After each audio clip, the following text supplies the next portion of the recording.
Now, so these electric yellows are very happy. Now, electric yellows are very shy fish. You'll see that they spook very, very easily, and see the really darty behavior that you see. That's common of more timid fish. They're really trying to get in there amongst the rocks. Now, that's the fish I want to show you. So if you look at the mouth of this particular individual, you'll see that she has got a very dark dorsal fin, and you'll see her anal fin underneath is very light, which means that she is a female. The males will have a very dark dorsal fin, but also a very dark anal fin. But if you see a swollen mouth, actually this one does too. So actually a couple of these electric yellows are breeding. So when they're breeding, they'll have eggs or fry in their mouth. Here we go. Well, they're very hard to video because they're very shy. Let's see if I can see that one. But ultimately, if we see a swollen undergullet, then that means that they've got eggs or babies. And then after a number of weeks, they'll go and release them where they think is a safe place to allow the babies to get a chance to survive, knowing that most of them are not going to survive. Most of them are just going to get eaten by the other fish. So it's just a bit of fish food. Now, see this behavior here? That's the breeding behavior. When you see them sort of slapping, see the male there with the very black underneath? That's the boy. And when you see him sort of slapping his tail, oh, there's the female that I was looking for. So there's more than one female which is got eggs. And there's breeding behavior from this dominant male. So I'm just trying to get a shot of the pregnant female, but the pregnant females are obviously very shy. Is that her up there? Come on, just stay there for a minute, miss. No, of course you're not going to, are you? So you'll see them spinning around, and you'll see them slapping tails, and that's all breeding behavior. Oh, here we go, that's the one I want. Okay, so see that swollen mouth? That's exactly the shot I wanted. That mouth means that she has eggs or babies in the mouth. Beautiful fish, very interesting. So obviously most of these babies will become free fish food, but then again, some of them can survive. Now this fish here is a polystigma, this fella here, and he loves eating baby fish. So when that fish goes and releases her babies, then that polystigma, and any of the fish, by the way, will be hot on their heels wanting to get a free feed. This guy here with his big mouth, he's gonna love eating the babies. So you got some National Geographic going on in the lounge room here. These old school weirs are absolutely fabulous for taking water off the surface, and that's the best place to remove water for a filter, because all of your dissolved nutrients and so forth all tend to rise, so them coming off the surface is perfect. But in this case we did have a couple of fish fall down here, which is something that happens. So what I've done is just made up a little gauze, and it's just important we give that a clean every now and then because we don't want that clogging up. But yeah, that looks to be a win. So I don't think we're going to lose any more fish down there. So the water at the moment, the KH is 7, which is perfect. GH is 11, which is perfect. The pH is 8, very happy with that.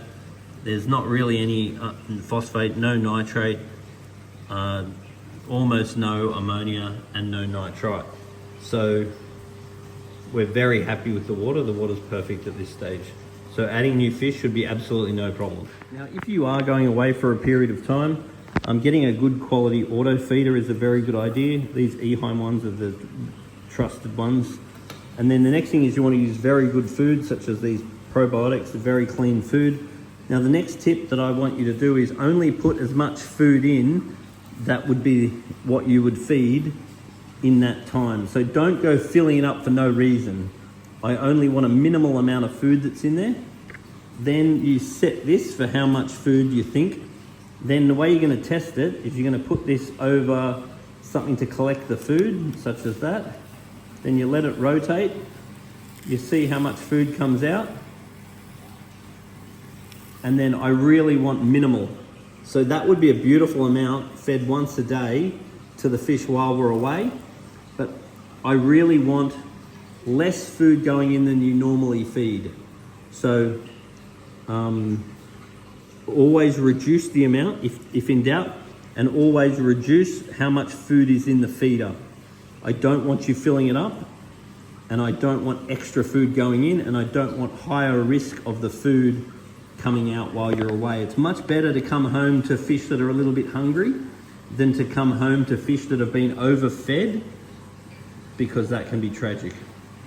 So our nice big silver dollars are starting to settle in. There's our frontosa. Polystigma's happy zooming around.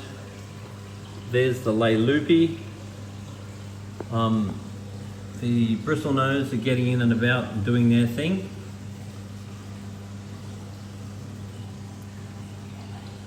So this one is a marbled peacock.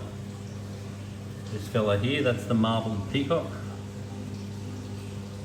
There's the electric yellows. And then there's this Siamese algae eater. He's doing his thing.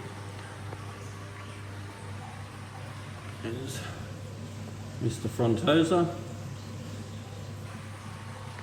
So everyone seems to be settling in okay.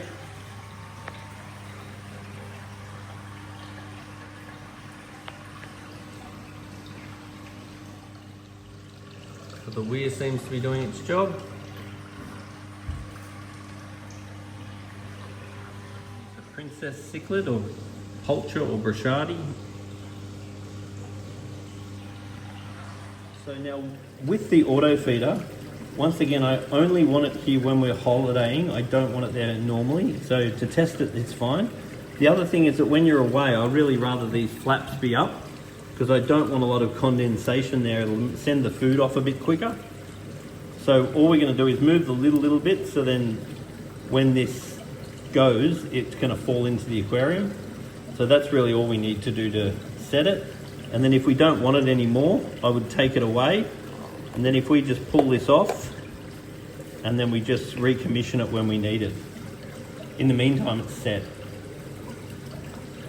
I think to be warned with silver dollars is they startle really easily, and it's usually no problem at all. So when you turn the lights on, if the silver dollars freak out and just jump into the rocks and even end upside down, that's not uncommon for these fish. Just leave them alone, and then they'll just come good and start swimming around when they're ready. It's really very normal behavior for them.